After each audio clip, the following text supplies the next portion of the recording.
Nicholas Gibbs has given me one more try. He says, you know, so far it's worked out okay, Randy, but I'm not sure. Let's try one more time. No, seriously, I'm glad to see Nicholas Gibbs here today because it was a slow news day, and there's nobody like Mr. Gibbs to be able to just jump into some really cool ideas that I have right now and see what he thinks about my nutty theories.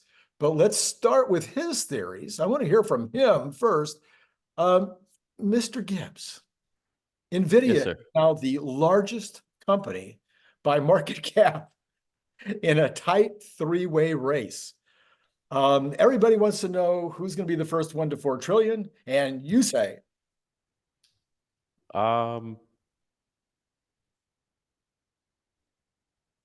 Probably NVIDIA.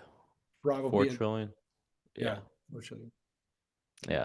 Okay, so you have a different number in mind. What about 5 trillion? 5 trillion, either Amazon or Microsoft. Either Amazon or Microsoft at 5 trillion. And why the difference?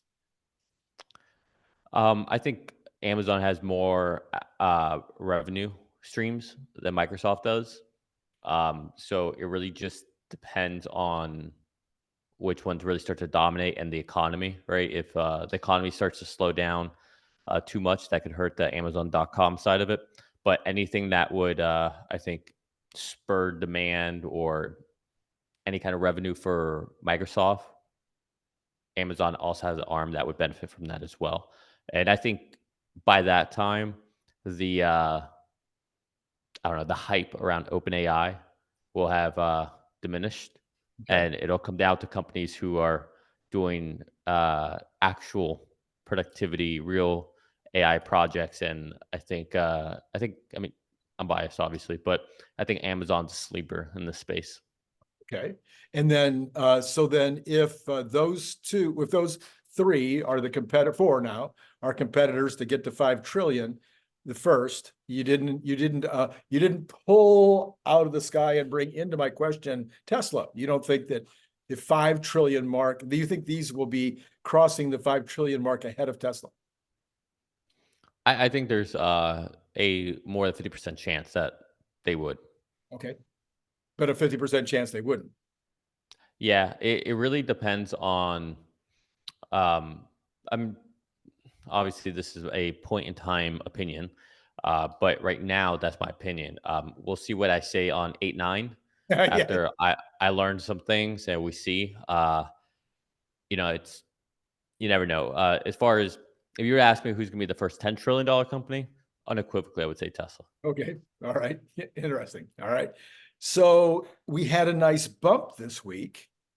What did you think were the reasons? I made a list of 7, but I want to hear what you think. Well, first of all, shout out to all the people that I didn't get to send text to today. All my friends at NVIDIA. I sent a lot of congratulations texts to all of them. So Okay. they obviously benefited from the bump. So they're very happy over there, to say the least. But they benefited from this bump. A lot of companies benefited from this bump. Tesla benefited from the bump. You could say that Tesla had other reasons, right? Whether it's the tax credit now or post shareholder meeting excitement, could be master plan part 4. Who knows? But in general, the market went up, and I think I really think it has to do with the Fed meeting from last week Oh, and all of the economic data we've gotten since then that point to the Fed doesn't know what they're doing. They don't know what they're talking about. A la 2023 August, we're going to hike again. We have another hike, right? And sure enough, no hikes. And December, Jerome Powell started talking about 7 cuts in 2024, which, by the way, they're wrong again. yeah. So transitory, wrong. We're going to have another rate hike. They said that in August, wrong. 7 or 8 cuts, wrong. Yeah, his Session legacy. last year, wrong. Yes. Yeah. Okay. So what do you think it'll take for Tesla at this point Besides, you've just said 8.8, but what would we need to see on 8.8? Or what do we need to see after 8.8 to get Tesla back, not just over 200? I think that can happen over time. But we have, we're going to have some hard data points coming up on July 2nd and probably July 25th, or whatever day it's going to be, whatever day the stock or the next earnings report will be. So we got a couple of probably rough days between now and 8.8. But what do you think it takes to get Tesla back on track to the 300 to 400 range? Okay, so yeah, so a lot there. Let's start with 200. The route to 200 starts on July 2nd. If we get numbers that are slightly better than expected, maybe some commentary on the delivery number, right? They always put some commentary, whether it's a reason, explanation, something that kind of eases the market. So any little bit of a little better than we expected there, I would anticipate us getting to or crossing $200 by the end of July, meaning through the earnings report. I suspect that margins are going to look better, energy is going to look great. And again, if deliveries are a little better than expected, that's good news. I also think that on the earnings call, there's going to be a lot of foreshadowing and, kind of leaving people hanging, putting a little carrot out there for 8.8. I'm Uh-huh. sure a lot of the analysts will ask questions about it. I'm sure a lot of state questions will ask about it. I think we could have had that now, but at the shareholder meeting, people, for some reason, didn't know that was happening, and nobody asked a single question about it, Yeah. which is wild to me. But yeah, so I think we get over 200 through that. 8.8 could get us, depending on what they talk about, could get us to 200 teens, maybe 230. But from there, I think it's really going to have to be showing numbers, whether it's FSD take rate, whether showing that margins are improving, whether it's showing that sales are improving, something to show that the growth story is reaccelerating. So don't know when that happens, but that's going to be what it takes to get back to 300, 400, in my opinion. So on FSD and CyberCab, my crowd, the folks that give me advice from day to day in the reactions below on this YouTube, they reminded me that I was calling it anything else but CyberCab. I was calling it RoboCab. I was calling it all these other names. So now I think I'm trying to say it right. So so in order for us to get the take rate up on FSD, or to get these cybercabs actually on the road and doing well, we need obviously to have it be very, very good, outstanding. The margin nines, everything has to be really good to make that happen. We've got, I would say, 80% of the people reporting online right now are saying it's amazing. My wife just got home again today, came in the door and says, this car can drive itself. She says, this is just, she says it gets into lane change situations that I don't even know how it works, how it could possibly even do it. So she's really impressed. So we've come down that list of the people that we need to impress. Why do you think that there's still an outlier 10%, 15% who seem to be just always talking about the 12 things that went wrong? I mean, I don't want to be rude on your channel, but there's just some dumb people out there. It's just there are people who don't understand technology. I mean, to be frank, even people who, I don't want to name names, but all these people talk about, the Teslas need a camera on the front of the bumper. I'm sorry, it's just such a silly notion. It just blows my mind, these things that people say. I understand that they don't understand from a hardware perspective, and they get so caught up in hardware. It's so funny. You hear all these Tesla evangelists talk about, oh, LiDAR, we don't need it. We don't need radar. We don't need sonars. And then all of a sudden, the vehicle does something a little awkward, something that they're not comfortable with. We need more hardware. It's immediately where they go to. It's like, this is so silly. But no, I just think some people are skeptical. Some people aren't the brightest people. Some people are just non-believers. Some people just don't believe in it. I don't know. I mean, you're always gonna have those people. But I would say, to push back on something, I don't think we need the March of Nines. I Oh, think that's yeah, that's to me that's it becomes asymmetric. Meaning I need skills that FSD isn't doing right now. Whether it doesn't know how to do it or they're not unlocked. Meaning I need to be able to back up great. besides for parking. I know it can do it, but it's not Yeah, unlocked. yeah. I need to be able to do a 3-point turn, a K turn. Can it do it? I don't know. I know it can back up. I know it can go forward. I know it can turn the wheel. So maybe it's a skill they haven't trained. Maybe it's there. It's just not unlocked. I don't know. So there are certain skills that I think need to be unlocked. But you are not going to going to keep this off the road because you're not 10x better than someone. You're not going to keep it off the road because it's not absolutely perfect, never makes a single mistake. Because what you're doing by then, again, it's asymmetrically offsides.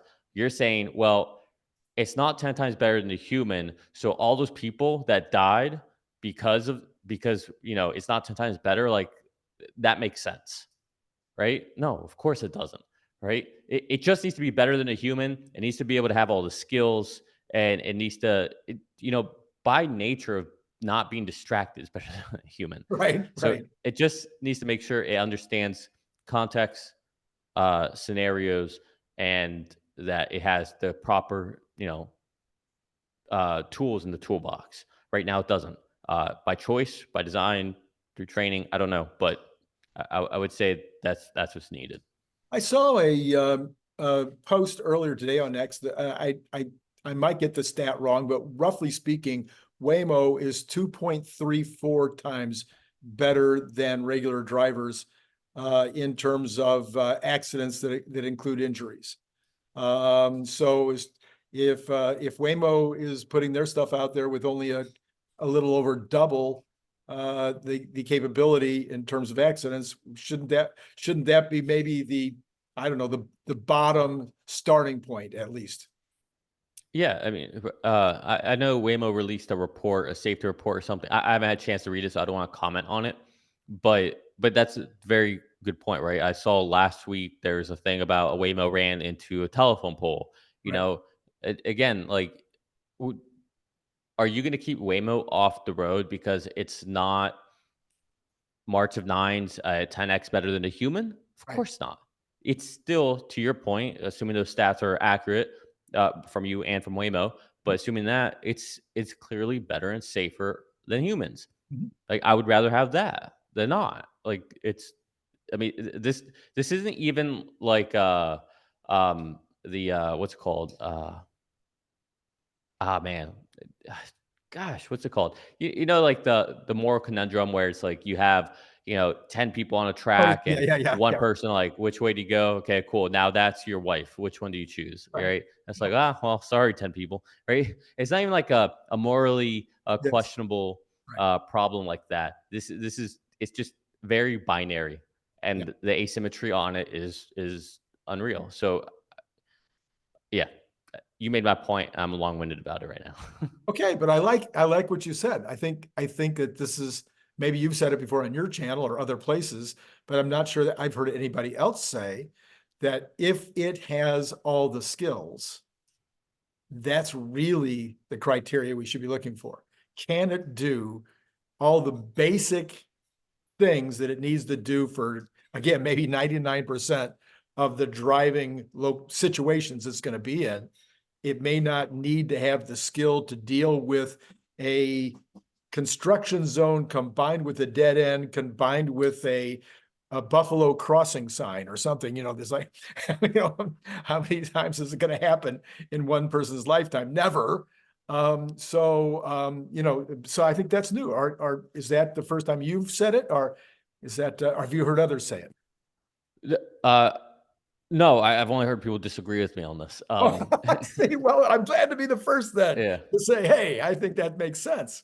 Yeah, no, I've said this on main channel. I've said it on my own channel that my take is that if they wanted to, I believe they could have a robo taxi today.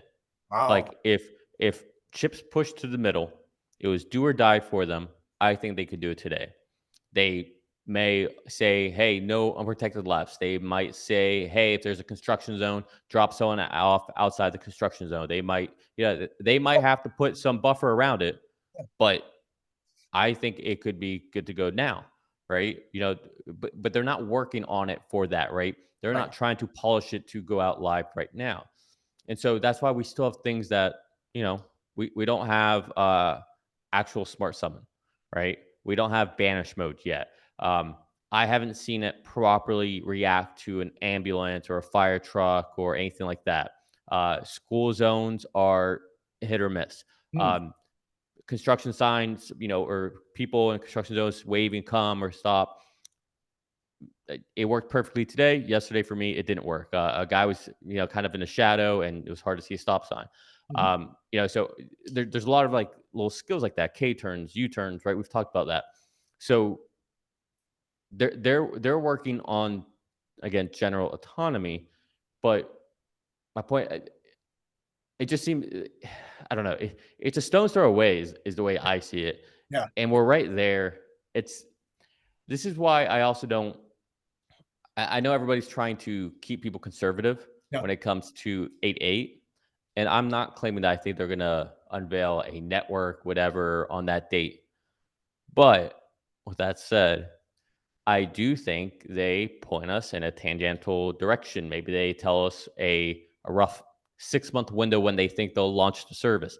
I Right. think that will happen if for no other reason, the way they ended the shareholder meeting. Yeah.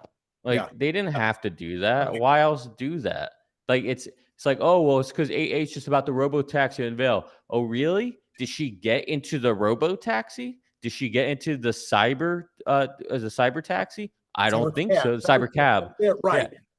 that's not what she got into, right? So, what are you talking about? Oh, they're just gonna show us an app that does nothing and Yeah. a cyber cab, but it does nothing, and that's Yeah. it? Yeah. Of course not. They're going to show us something. They'll point us. I think they'll walk us through a framework of what this should look like, a rough timeline, and I'm sure it'll be a rough timeline. They'll probably say, "Look, based on what we can tell Yeah. and what we can see outward, we think it should be ready by this date." Right. Right. Right. Yeah. Interesting. All right. So specifically right now, it seems like things are taking a lot longer than expected, or am I just being way too impatient to get my 4.2?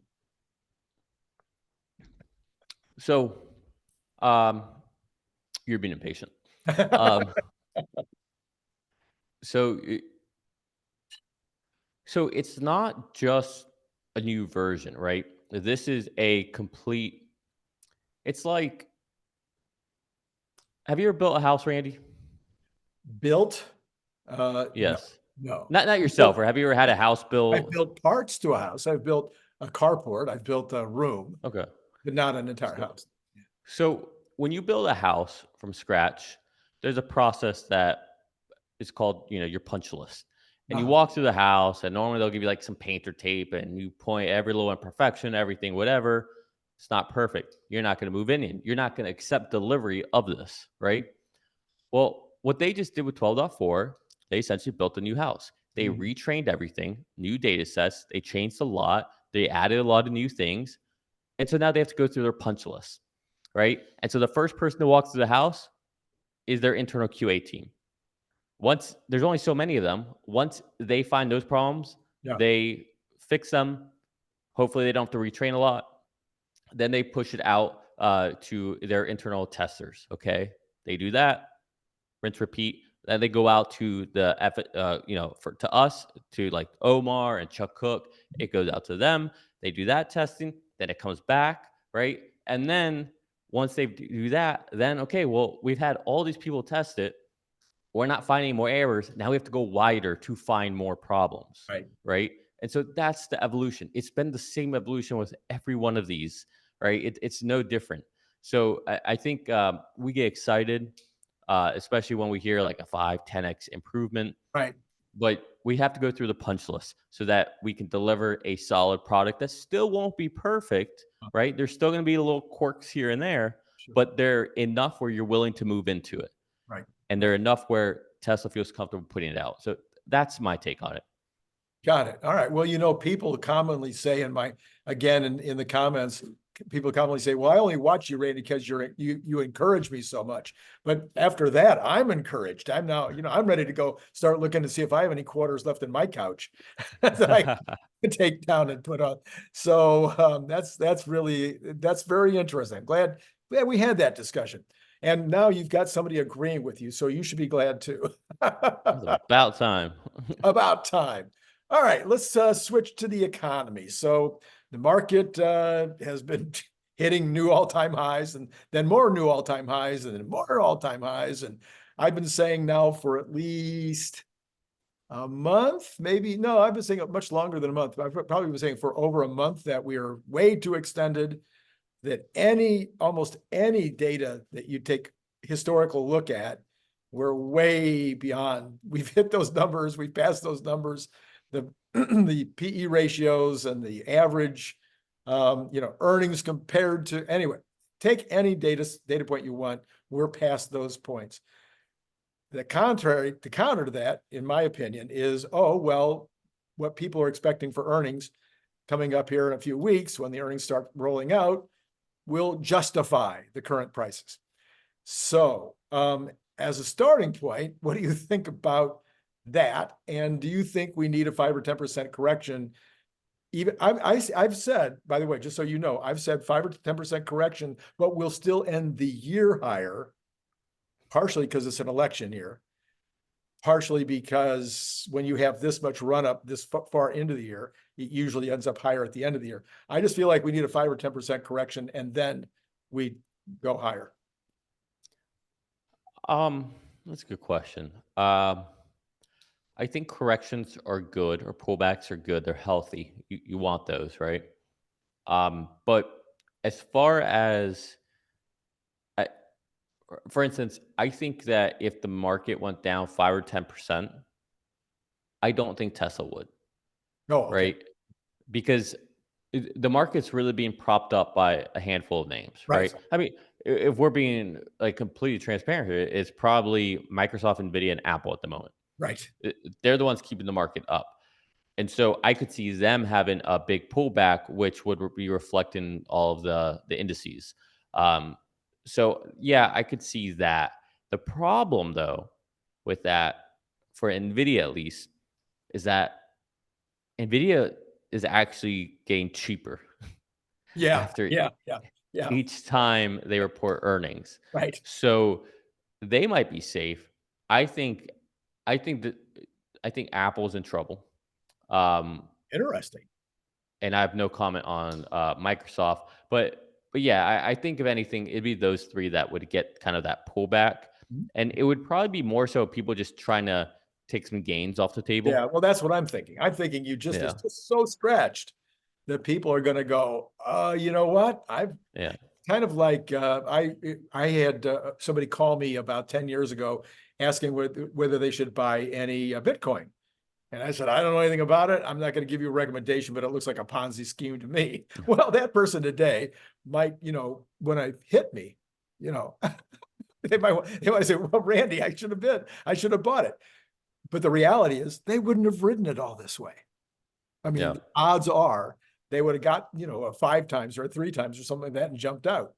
So that's kind of how we are as humans. We very rarely just keep riding and riding and riding and riding. If we've got a nice gain, a lot of times you're at least going to take you're going to play with the house's money. You take off all the gains, and get back to playing house money. So anyway, so that's why I think there'll be a turn. I don't really think it would be a fundamental pullback. It'll be a technical pullback because people are just think it's gone too far. I will say the things that could put a wrench in that would be one, if the Fed does a cut in July. or if look, sell in May, go away, never happened. Right. We're about to be in July. I know. All Yes. right. So, I mean, it's either going to happen this month or next month or summer's over. Yeah. And nobody's going to be selling. Nope. Nobody wants to be out of the market September through December. No. Like historically, you don't want to be. Right. Um, so yeah. So, you know, again, I don't believe in, timing the market unless you're intentionally gambling with money that you don't mind losing, then, let it rip. But yeah, it's there's so many variables right now. I mean, you could think you're about to get a 5-10% correction, and all of a sudden, um, Gaza, Israel is resolved. All of a Right. sudden, Russia and Ukraine is resolved. Um, all of a sudden, I don't know, something happens with the presidential candidates. Right. You don't know, Never. and yeah, or you think you're gonna get 5-10%, you sell all your Tesla, and all of a sudden here we are, August 8, and Elon says we are gonna launch ride hailing, whatever, starting in October in Yeah. Austin. Like you don't know, it's unpredictable. All right. So let's talk about the general economy in detail. So I have this theory. I gave you an advanced copy of the theory before we went on the air, so you'd have it in front of you. So economists, pundits, market watchers they're appraising the U.S. economy, and in particular the inflation period, they're still looking at it as COVID disruption.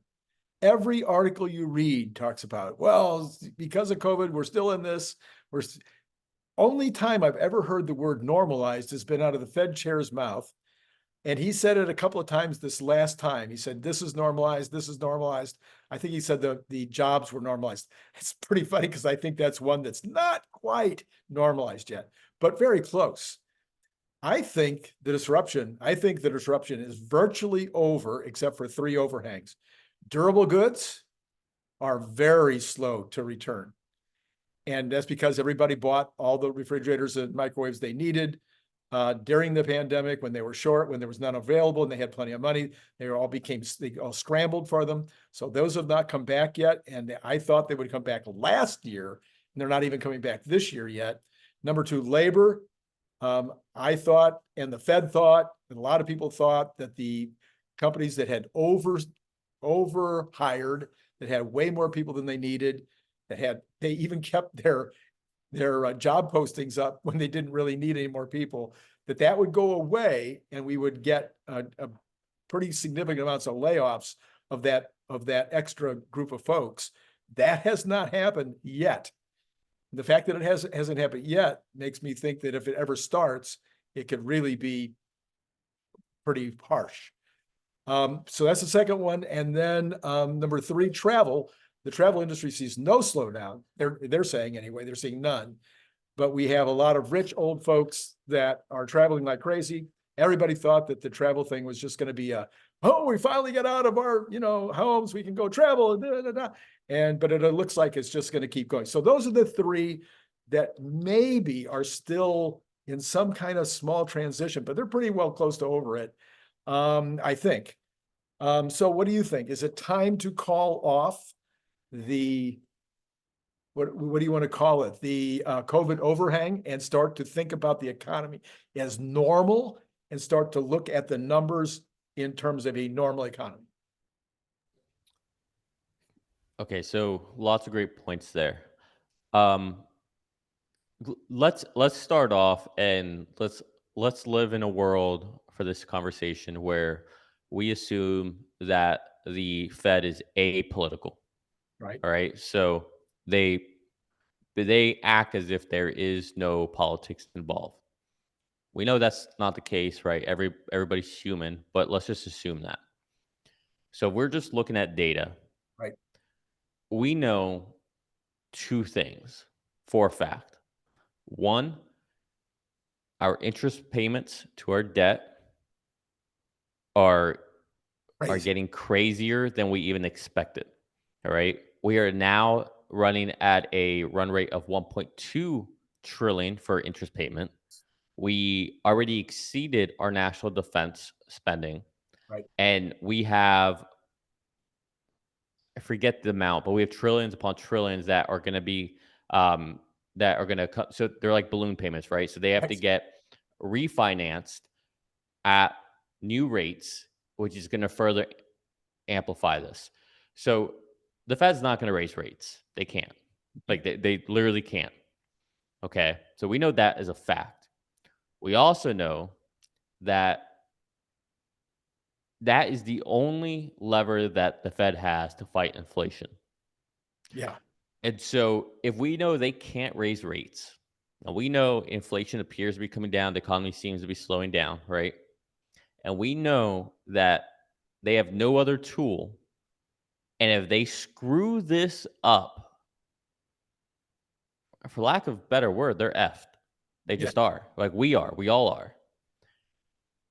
And many people don't remember this, but maybe it was October of last year, sometime last year, might have even been early this year. Jerome Powell said that he would rather err on the Right. side of being high for too long and Right. put us into a recession Right. than the alternative, because he could always stimulate the economy. Right. But the other way, he didn't say it's impossible, but it's impossible Yeah. because we'd perpetuate the problem. So we know those two things. Okay. So he probably has more of a bias not to cut.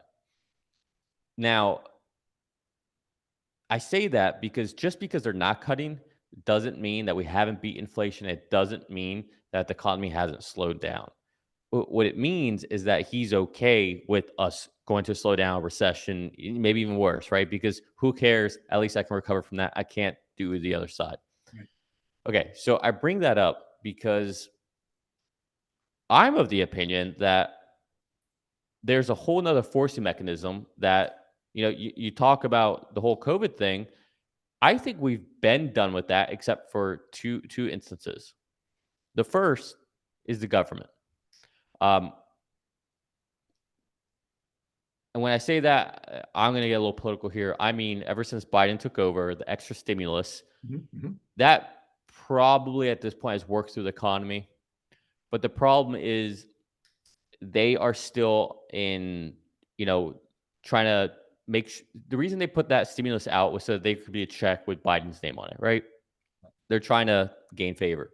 The problem is they're trying to get reelected again. Right. And they're playing the same game as they did back then. We didn't need that. And if you look at the jobs numbers, they look amazing, don't they? They've been amazing essentially this entire election cycle. However, if you take out government numbers Right. out of the jobs numbers, we would be in a recession right now. Yeah. Okay, it's unequivocal. So that's one. The other one, you talk about COVID, we are still dealing with the impacts of housing, whether it's owned or rentals. And the reason I say that is because you can see it. It's clear as day in the CPI numbers.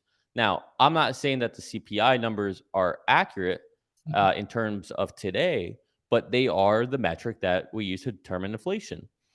So the reason I say, we all know that that is the last part and the biggest part of CPI, but we also know that it lags the data, right? Especially because the way they calculate it. If you don't And, know, go look it up.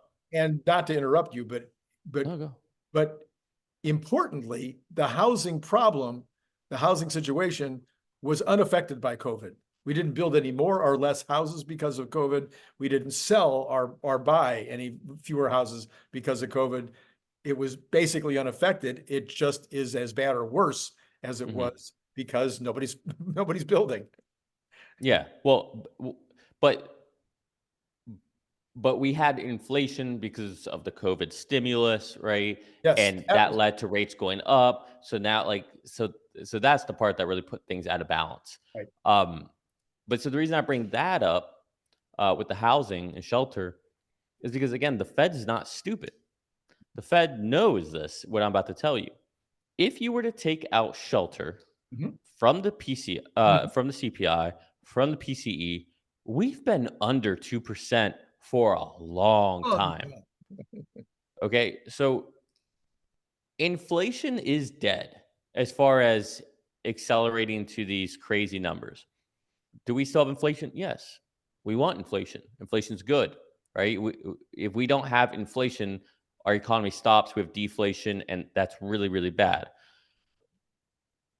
But the problem is the amount of inflation we had. So, anyways, what I'm trying to get at is we still have these two kind of overhangs from COVID that really aren't real. Meaning, one, the government's, in my Right. opinion, goosing the numbers, right? Showing government jobs. And the other one is that we're looking at stale data. And if you were to be really data dependent, you would find a better metric, or at least talk about, if you take that out, what is it? And so my point is, I think there's an intention to stay higher for longer. Uh, And almost, I want to see a recession. I think is what Jerome Powell's saying. uh, So that's kind of what I mean. Where my head's at right now with all of this. I mean, I said a lot there. What are your thoughts? yeah. So the reason I kind of threw this theory together was because I'm concerned, having studied recessions for, a long time, written a book on recessions, and having gone through inflationary situations, as a business owner as well as a consumer, back in the 70s and whatnot. If it's a normal environment again, as opposed to something that is being impacted by abnormal forces, meaning the COVID virus, as well, all the impacts of the COVID virus, not having anywhere to spend the money and then getting all kinds of money sent to you. That's really a very unusual situation, unlikely to repeat. But if you go back to a normal situation, what are the things that drive inflation? And of course, that would be not enough goods, too many people, too much money chasing too few goods, and of course the what do you want to call it? The more technical definition of putting too much money into the economy, printing more dollars. So the government is ultimately responsible for inflation, but there's also a supply demand like we have with housing. Let me add to that. You did not create inflation. Right. Everybody listening to this did not create inflation. I didn't do it. Inflation is created by the government. Not my words, Milton Friedman. Exactly. Government creates inflation by printing too much money. Right. Yeah. So you're going to continue to print money. That's a given. There's no choice at this point. When you're spending $1.2 trillion on interest, you're going to continue to print money. So the government's going to continue to print regardless of what the Fed does. The consumer, if you start to drop the interest rates, that's not going to lower the price of housing. If anything, the price of housing is going to go up if you lower the interest rates, because now you can afford the payment. In other words, as the low interest rates go down, the payment goes down on the same dollar amount, so you can afford more house. The pushback, I guess, or the steel man to that is, if you lower the rates, then people who don't want to sell their house right now, well, maybe they want to get into something else, but they're going to see all of their gains washed away with the higher rate. So if you could get closer down to like a 4%, it makes it more palatable for someone to put their house in the market to go buy something else, because they don't feel like they're getting ripped off at this point. And then also, home builders might come back because, okay, well, now more people can afford because lower rate. So that would be the steel man to it, but that wouldn't happen overnight. No, it That wouldn't. takes time. And it's not going to get down to 4% overnight. And then when it does get down to 4%, you've got a pent up demand like crazy. Yeah. And still no building. So then you've got, maybe the builders come back, maybe they don't. Even if they come back, they don't have any skilled labor to do it, which is, this is a real big problem. Can I give some, this isn't personal advice or anything to anybody, but I will tell you my opinion. Yeah. If you want to buy something, figure it out. Right now is the time to buy, while rates are high, not later. And I know that might sound counterintuitive, but I'm telling you right now, it kind of is a buyer's market at the moment. I mean, it's a mix. It's kind of weird, but to Randy's point, you're gonna have a much better chance of buying what you want. It's not a bidding war right now. Like, the bidding wars aren't really happening right now. What you had was a mini boom bust, People Yeah. bought the houses over the winter season when they don't normally buy. And so now you have a situation where a lot of people who needed to buy already did it. So now you're having in summer season, when you normally would have the bidding wars going crazy, now you've got a little softness. So that is exactly correct. The other reason why you're 100% correct is just like like you did and like my son did, bought a house in this time. You just got to find something you can afford. If it has to be a 2-bedroom, 1-bath condo someplace on a slightly sketchy side of town, get in, Yeah. not investment advice, fatherly advice. Yeah. No, and on that note, everybody always talks about, oh, how are we ever going to afford these houses or whatever. Right. You said it. I mean, I think we might have talked about this before, but you got to get in. You can't start. You're not going to start off with that penthouse or that open water house in Miami Beach. You're not going to start there. You can get there, but you're going to start with that place that's in a rougher neighborhood, but you can tell that this city's growing that way and it's going to be there soon. It's a little sketchy for a year or two, right? That's where you got to start. And eventually that place will be like, oh my God, how'd you ever get this? And guess what? You're in the game. Right. So back to the original concept. Oh So my yeah. Sorry. original, no, that's okay. No, I thought it was good. I thought it was a good tangent. So we've got housing, which is an outlier. We've actually got transportation, which, by the way, I didn't think about it until today. I don't know why I've never thought about this before, but those retail sales numbers are not adjusted for inflation. So, and I realized that as I was reading it this morning, just reading the actual raw data, they said it right there, not adjusted for inflation. And I'm like, well, that means that the unit volumes are down. So if your total dollars are slightly up and your inflation is more than that, then you're actually talking about negative unit numbers. So no wonder transportation has had a 2-year recession. Is they're moving less parts. They're less stuff. So with a few outliers, the economy is kind of okay, sort of all right, basically being driven by the AI companies. That's where all the action really is. Everybody else is doing okay. Turns out, by the way, though, two economies, we talked about the two economies in terms of people with more than 100,000 in income, those with less than 100,000, but there's another two economies that I ran into last week, which is large cap and mid cap are doing fine.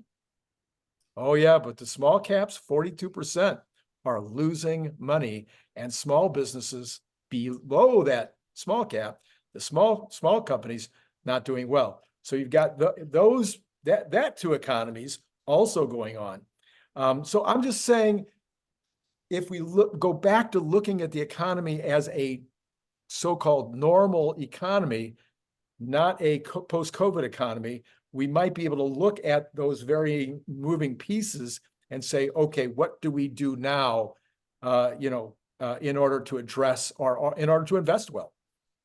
So I just want to hit on something you just said. You said that the economy is doing relatively fine. I could not disagree with more on this. I mean, let me give you some examples. First of all, I mentioned CPI, right? Came in cooler than expected.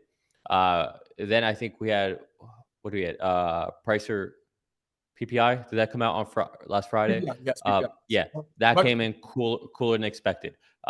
Today, you just mentioned retail sales came in lighter, and that was even the main part of it. All of the revisions, looking backwards, dramatically lighter. If you look at remember last year, remember all the, everyone was talking about the banks that went under and all that. Year to date, we've had more banks go under than last year. Do you know that? No, I didn't see that. Yes. Small banks. Yeah. Right? Yeah. Exactly. Two economies. So there's a whitewashing that's happening, that everything's okay, everything's great. And again, to me, I'm convinced it's two forcing mechanisms. One, the White House, listen, Republican, Democrat, whatever, they would either would do this right now. It's an election. They want things to look good. So they would do that regardless. And two, Jerome Powell. While I don't think he has political motives, perhaps, he does have a legacy motive. Absolutely. And right now his legacy is, you screwed up transitory, Then you screwed up when we were going to pivot and you were just wrong. Then you said December 7 rate cuts, you were wrong. So what are you doing? You got to end on a high note. And Yeah. I think he's at this point saying, I'm going to fix this. So my point is there's a whitewashing between the government and by the Fed Mhm. that's trying to mask what's actually happening. And they're kind of at odds. It's almost like they had a handshake agreement Yeah. where the Fed says, "Listen, we're going to keep things higher for longer because I need this to go away," and the government saying, "That's fine, but we're going to be doing X, Y, Z to make sure jobs numbers look good and whatever." I mean, it's weird. It's really weird that we can have such clear data and be data dependent, yet very few people call this stuff out. Like what I'm saying is not like I'm just looking at the numbers. There are people out there calling it out, like people that are not us. The All In podcast had a great segment on a lot of these Right. topics. Right. You hear, obviously, you could imagine, right? You hear more of this from like Fox Business and on CNBC. You hear sprinkling of this talk. Rick Santelli on CNBC, right? He talks about a lot of this. So there are people that talk about it, but it's not like it's the main focus, and nobody's So, really calling this out. so as you and I now are smarter than all the rest of them, and I really believe that actually right now at this moment, because it just makes sense. Because something else is coming up this Friday. Late in the afternoon on Friday is the leading indicators. And the leading indicators have been saying recession for 2 years. And the leading indicators used to be something I can remember years ago, almost my whole life. That was something that moved the market. I mean, it moved the market. It doesn't move the market anymore. Everybody's ignoring the leading indicators. Every single month after month, it comes out and says the country's in trouble, and then and yet no, it doesn't move the market, and nobody's paying attention to it. So it'll be interesting to see what that says this Friday, because I think it's 20 out of 21 months or something Mm, on that order that it's been saying that the economy's in trouble. yeah. Oh, let's add to that again. Again, like a lot of this is like I would say most of what we talked about is literally just looking at the data. Yeah. But there are some like just reading the tea leaves, and one of those tea leaves with the recession is something. I think it's when unemployment rate goes up by I think it's 0.5 basis points. Oh, I forget, half a percent. When it yes. jumps half a Yes. percent, so uh, it's a clear indicator that you're in a Within a recession, certain going through a number of recession. months. Within a certain number of months. Yes. Yeah, and so we hit that Yes. back in May. Yes. So when we got to 3.9, now we're at 4%. We'll see what this next one looks like. But again, like it's there, right? I mean, it's crazy. We got this big jobs number, and unemployment still ticked up. It's kind of crazy. Yeah, and then of course in the third quarter we have to beat last year's third quarter jump, which was 5.3% or something. So Yeah. I honestly I see very little likelihood that we get an actual GDP increase in the third quarter. Now, it may not be a technical recession. Maybe we get a positive GDP number in the fourth quarter. Maybe we don't. Maybe we even have two negative numbers. And once again, it's like, okay, technically a recession, but nobody feels like it's a recession. That's another thing. I think there's a lot of people that, again, under 100,000 that are struggling because the inflation, maybe they've got a job, probably. They're probably doing okay. I'm not talking to folks that are saying, I lost my job and I can't find another one. Yeah, I don't know if you are. Are you finding people that are having that kind of trouble? Um, I know in tech, you said there was some layoffs and stuff, but are those people still sitting at home playing the video games? No, everybody that I know that got impacted through layoffs, whether it was at Google, Amazon, Microsoft, any of them, they all have landed new jobs. It's kind of I don't know. It's when you have a company like that on your resume, like it's your next job is like pretty Pretty easy to clear. land. Yeah, so So there might I be, don't see that. Yeah, and so we might be in a situation where we have a kind of a flat, you could call it flat, you could call it slightly up, slightly down, whatever economy, but where people are okay. They're struggling a little, but they're okay. I think people are struggling a lot. I think you're seeing a record amount of people hold two jobs. Yeah. Just because I don't see it, I have a different Yeah, circle of friends than I'm sure you do as well, right? The people who are struggling are the younger people, right. or that single parent, or just I don't know, you name it. Just because I don't happen to know them, doesn't mean it's not the case. I do hear people complain about prices Yeah. Oh, yeah. all the time. I actually heard somebody the other day. Let me not name names, but I know a couple that they make anywhere from 400,000 to 500,000 a year, and they were they were talking to us, and they said that they don't feel like they live a extravagant life or anything like that, and yet they feel like they can't afford anything. Oh, And I have my own opinions yeah. on whether they do or not, but the point is, like, it's real. Like, Yeah. even Yeah. doesn't matter how much money you have, like, and the truth is, there's probably a lot more of that than you or I know about, Randy. But not everybody's like us or our community, where we are open about talking about our money, our finances. Most people shy away, especially if they take a hit. Sure. Like, it's that's even more sensitive. It's already a touchy subject. Sure. You want me to talk about it when I'm struggling and show you be vulnerable and talk about my weakness like that? No way. So I think there's probably a lot of masking of it as well. Well, let's just wrap it up by looking at what's happening with the economy here. We have got, or what happened with the numbers today. We've got the Dow is up 56, the NASDAQ up 5, the S&P up 13, Tesla down 259, but that wasn't too bad of a little take back after being up almost 10 yesterday. So overall, I'm looking at Tesla having a pretty good week. Tesla in the after hours down 25 more cents. So that still seems to be okay.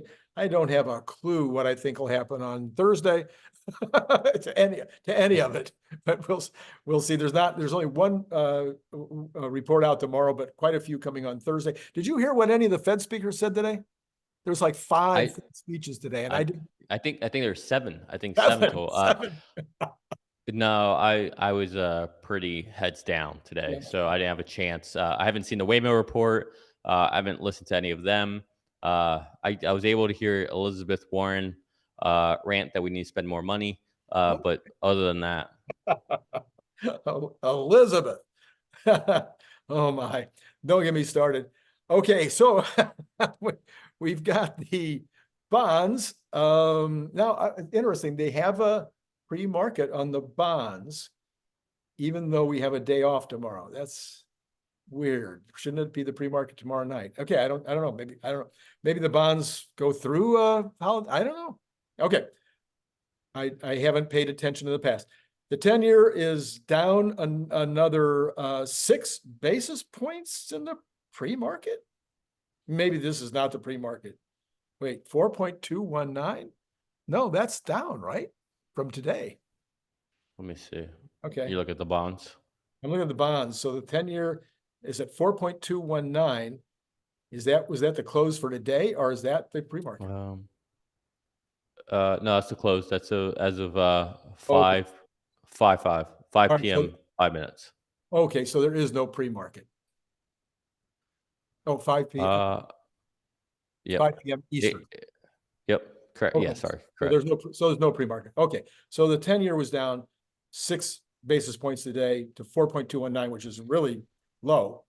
2-year was down 4.3, and the 2-month was down 1.7. These have been, of course, we've been talking about this every morning and every night. These have inverted a lot more, even since you and I talked on Thursday. We're talking about almost 50 basis points on the two-year and over 110 basis points on the 2-month. So again, history will tell us what all this meant. It's beyond me at this point to try to guess what it's actually telling us. Yeah, thoughts? No, yeah, I agree. I tell you what I'm really interested in Yeah. is it- I know it's crazy because every time you ask me, I'm like, I don't know much, or I don't touch it. But Bitcoin, um, Bitcoin has been a real strong signal for the market Okay. in general. And it fell below 65,000 today for the first time in a long time, over a month. Right. So that was just, it was interesting. Yeah. It's still sitting right about 65 right now. One that I'm watching and one that I've been paying a lot of attention to is the energy sector, where oil is now back up to 81.61 in Texas Intermediate, Brent 85.33, and natural gas was up strong today, ended up at 290, almost back over $3 again, which is really strong. The Texas oil men must be happy with that, because anything over 250 is good for them. So they got to be really thrilled. But that's going to ripple through the economy. There's nothing you can't discount it just because it's energy. Yeah, you take it out of the core, but it ends up being in everything we buy. So Yeah. yeah. Then you got gold down 350, but it's really been in a range for quite a while now. So I don't see gold telling us very much right now. Silver, which had been also rocketing up, has now started in a trading range also. Copper, which had gone crazy over $5, is now back down to 450, which I was kind of surprised by. But there's another one of those examples why I think we need a pullback on the S&P is because copper just got too far out there. Even if the fundamentals were sound, it was just too far. Ooh, I know we're backtracking here, but what are your thoughts on oil jumping up again? Well, the appearance would be that we normally you get the oil and gasoline going up into summer, and it hadn't. It had actually been going down into summer. So I suspect maybe it was almost the reverse of what I just said. It got too low given the seasonality. Now, there's a huge amount of conversation about the OPEC Plus group saying that they're going to increase some production later this year. A couple of countries that need it for their budget. So they're going to let them have some more production. But they're talking about later this year. They're not talking about summer. Yeah. So the price going up again seems to be really, again, normal market driven summer stuff. That would be my best guess. Natural gas, Okay. that was a much clearer thing. Natural gas, not everybody, a bunch of people had turned off the spigot because the price was so low, they couldn't make any money. Yeah. So now certainly I'm expecting the spigots to all be back on at these levels. But we're going into summer when air conditioning is going to suck up a ton of natural gas. So Yeah. yeah, especially with this heat wave, maybe that's why it's going up. It's because of the heat wave. And I'm not kidding, it might be. Pre-market. See, I'm sorry. I'm having to scoot around here and check things out. Yeah, they're showing a pre-market on the equities. I don't fully get it. Normally on Friday night, there would not be a pre-market. So we don't have very many midweek holidays anymore. Like none, No. almost none. Okay, so pre-market on the equities. Well, July 4th. July 4th is sometimes midweek. Yes. Yeah. Well, this year will. This year, yeah. Dow up 4, S&P up 5, and NASDAQ up 29. So very, very little activity in that department. And yeah, so that's where we sit on this amazing summer day. I don't know how it was in your town, man. It was perfect here. Oh yeah. I live in paradise, so. No, I live in paradise. Well, that means we both live in the right place for ourselves. That's right. That's right. Well, mine's drier. My paradise is drier than your paradise. Yes, that's for sure. All right. Well, we'll fight about that later. No, I would never take you on an arm wrestling. I'm 100% sure who'd win that one. All right. So any last passionate things, anything that I didn't get to that you're just like, I got it. All right. So for anybody who's still listening, you'll get this little interesting thing to go check out. There's this woman. Her name is Danielle DiMartino Booth. If you don't know who she is, you really should know who she is. All right. She was with the Federal Reserve of Dallas. She served as an advisor on monetary and policy. She's fantastic. You'll see her on CNBC. You'll see her on Fox Business, but you see her a lot more on YouTube doing interviews with people. Check her out. She is so level-headed and clear in how she thinks about the economy, what's happening right now. I can't stress enough to check out her I don't want to say her content, but interviews with her. Right. So Danielle DiMartino Booth. I think things will make a lot more sense to a lot of people if they listen to her. She's got no stake in the game. No, So she's as impartial as you can get, at least to my knowledge. your knowledge. Okay. All right. Thank you for that. Great final tip. All right, then, until next Tuesday, when I'm sure you'll be joining us again. Thank you so much for helping us out here. Everybody should listen to his channel as well. He has great guests and great commentary, as you can imagine, and follow him on X and all that kind of good stuff. And other than that, it has been amazing talking to you. Likewise. Cheers, everybody.